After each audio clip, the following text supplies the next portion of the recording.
नमस्कार, माय माउली हिंदी समाचार में आपका स्वागत है और मैं हूं शेख इस्माइल। चलिए लोकसभा चुनाव का लेखा-जोखे पर नजर डालते हैं। वैसे तो पूरे तेलंगाना में अब दो ही पार्टी फॉर्म कर रही है, कांग्रेस और भाजपा। यानी 8 खासदार भाजपा के तो 8 खासदार कांग्रेस के, एक ही एमआईएम का। आदिलाबाद जिले की राजनीति अब नया मोड़ ले आई है। इससे पहले विधानसभा चुनाव में बीजेपी फर्स्ट नंबर पर थी और दूसरे स्थान पर बीआरएस और तीसरे स्थान पर कांग्रेस थी, लेकिन अब पासा पलट चुका है। लोकसभा चुनाव में फर्स्ट तो भाजपा है, लेकिन दूसरे स्थान पर कांग्रेस और तीसरे स्थान पर बीआरएस पहुंच गई है। ऐसा पासा पलटा की जगह ही गायब हो चुकी है और धीरे धीरे कांग्रेस आगे बढ़ रही है। आदिलाबाद कॉन्स्टिट्यूंसी का लेखा-जोखा इस तरह से है। भाजपा को वोट प्राप्त हुए 82,394 और कांग्रेस को 77,156 और बीआरएस को सिर्फ 16,265।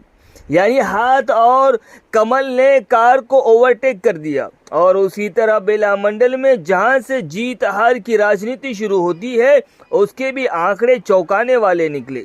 कांग्रेस ने चुनाव के दौरान हाथ को लेकर हालात बदलने की बात की। अब हालात बदलेगा या नहीं ये अलग बात रही, लेकिन चुनावी वोट के आंकड़े जरूर बदल दिए हैं और दिग्गज बीआरएस और भाजपा को पीछे छोड़ दिया, यानी उनको पछाड़ दिया है। इन दो पार्टियों में बड़े बड़े नेता हैं। बीआरएस में तो 10 साल राजनीति कर चुके नेता हैं और वो अभी भी पद पर हैं, फिर भी वो परीक्षा में 3rd नंबर पर हैं। अब बेला मंडल का लेखा-जोखा तो इस तरह से है कि बीआरएस को सिर्फ 4,347 वोट प्राप्त हुए और कांग्रेस को 10,182 और भाजपा को 9,046, यानी कांग्रेस 1,136 वोटों से आगे चल रही है। यानी अब कांग्रेस आगे बढ़ चुकी है और बेला मंडल में कांग्रेस का परचम लहराता हुआ नजर आ रहा है। अभी इसका प्रभाव आने वाले लोकल चुनाव में भी नजर आएगा, क्योंकि अब रहा सवाल बीआरएस के गति का, वो धीरे धीरे स्लो होते जा रही है। राज्य में बीआरएस का डंका बजता था कुछ साल पहले, लेकिन अब ढोल भी नहीं बज रहा है।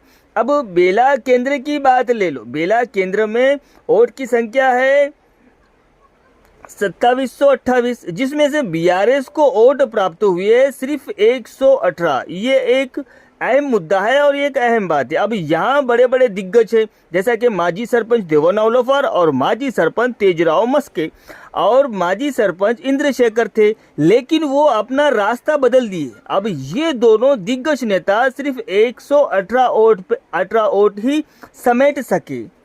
ये बहुत बड़ी चर्चा का सबब बना रहा और कई दिनों तक इसकी चर्चा चलती रही।